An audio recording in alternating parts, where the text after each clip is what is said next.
এই মুহূর্তে আমরা চলে এসেছি সুধাচর ভালুর মাঠ।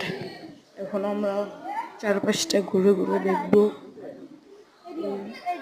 এই মুহূর্তে আমরা রওনা দিলাম সুধাচরের হাটের উদ্দেশ্যে।